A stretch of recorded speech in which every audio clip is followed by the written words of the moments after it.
mon co-débatteur, Maître Jimmy Peruzzi, ainsi que à la population congolaise qui attend beaucoup de nous. J'espère que ce moment, ça va être un moment républicain où nous allons parler pour l'intérêt de la République. Alors, vous l'avez cité déjà, je vais le redire. Maître Jimmy Peruzzi est à sa deuxième participation dans Version Croisée. Vous êtes acteur politique, membre cadre de l'UNC. Bonsoir, bienvenue à vous encore une fois. Merci Gaëtan, c'était un plaisir de participer à votre émission. Je salue au passage les présidents de mon parti, l'honorable Vital Kamerhe Mwalimu, ainsi que mon éminent co-débatteur Marius. Ouais. Et je salue aussi les auditeurs, les nombreux qui nous suivent maintenant et qui ont besoin de savoir un peu plus sur l'actualité politique de la RDC. Et sécurité, bien évidemment. Alors, je retourne vers vous, Marius Moubalama. C'est un réel plaisir pour moi d'avoir un des proches de Denis Mukwege. C'est très rare en tout cas.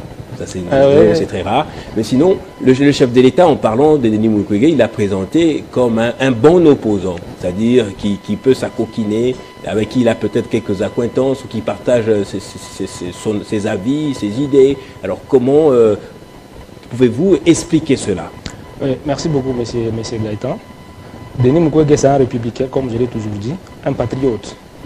Tout ce qu'il fait, il n'attend pas vraiment qu'il soit encouragé par le chef de l'État ou bien encouragé par les chefs de l'État, mais plutôt, ce qu'il attend beaucoup plus des chefs de l'État, c'est qu'ils puissent répondre aux besoins de la population, qu'ils rétablissent la paix, la sécurité pour le bien-être de la population. Depuis qu'on a connu Mukwege, notre génération bien entendu, Mukwege a toujours été au travail de la population.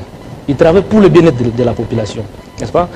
Il a donné toute sa vie, toute sa jeunesse à la population. Et il est venu, il est là jusqu'au jour d'aujourd'hui, toujours en travail pour le bien-être de la population. Donc, ce qu'il attendait plus... Il a consacré sa vie à travailler pour le bien-être des femmes, notamment en les réparant en tant que docteur, gynécologue. Ensuite, il s'est engagé en politique. On l'a vu sillonner quelques coins de la capitale. Et juste après sa défaite, il s'est un peu récoquillé. Il a eu honte du vote des Congolais. Comme je l'ai dit, avant de venir être candidat, Mukwege travaille déjà pour le bien-être de la population. Et après les élections, Mukwege travaille pour la population. C'est ainsi qu'il se retrouve aujourd'hui dans un balai diplomatique qu'on n'a jamais connu, apporté par un individu. On l'a retrouvé en Italie, où il a été en contact avec le président italien. Il a été reçu aussi avec le pape, où il est en train de négocier pour l'intérêt suprême de la nation, afin que la conférence internationale pour la paix en RDC soit une réalité. Parce que depuis que la RDC, depuis plus ou moins plus de deux décennies aujourd'hui, nous essayons de limiter, n'est-ce pas, les conflits que nous avons à un conflit national. Alors que le conflit a pris des dimensions, a toujours des dimensions internationales. Il y a des multinationales qui agissent et qui profitent de notre matière première à travers le Rwanda et l'Ouganda. C'est ainsi qu'il demande à ce que cette conférence internationale soit une réalité, afin que les questions profondes soient posées. Vous voyez, au lieu que le multinational puisse toujours passer par des voies détournées et avoir accès à nos matières premières à travers la guerre, avec la mort, tous les genres de conflits que le pays subit. C'est ainsi qu'il demande à ce que la conférence internationale soit établie. Et ce combat n'a pas commencé aujourd'hui.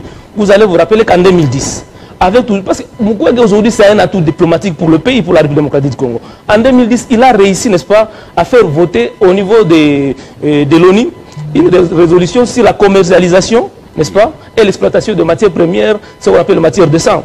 Et là, cette loi-là existe. Pourquoi la RDC n'arrive pas à s'en servir? Ouais.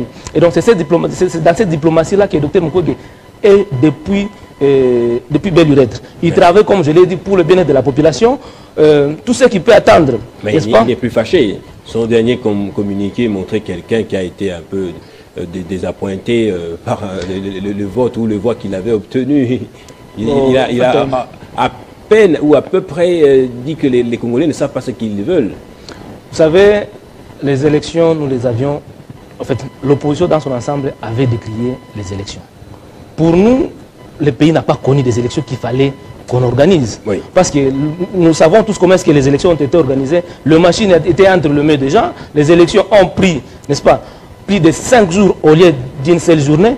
Et toute personne avérée ne peut pas être fière de la manière dont les élections ont été organisées et la conséquence est que le pays est mal géré aujourd'hui. Merci. Alors, Jimmy Perrouzzi, je voudrais que vous rebondissiez, si possible, sur ce que vient de dire tout à l'heure Marius Mbalama. Une conférence internationale pour la paix en RDC, c'est l'une des voies qu'on peut envisager, n'est-ce pas? Parce que, semble-t-il, le problème dans l'Est, ce n'est pas un problème, je dirais, régional entre la RDC et le Rwanda directement, mais il y a beaucoup d'implications dans le monde, ou beaucoup d'implications dans le monde. Alors, je commence d'abord par saluer, à travers, bien entendu, les co-débatteurs Marius, l'action du prix Nobel de la paix, Denis Mukwege, qui a mon respect et mes encouragements. Parce qu'effectivement, il faut savoir que lorsqu'on a les statuts, on prend les statuts des prix Nobel.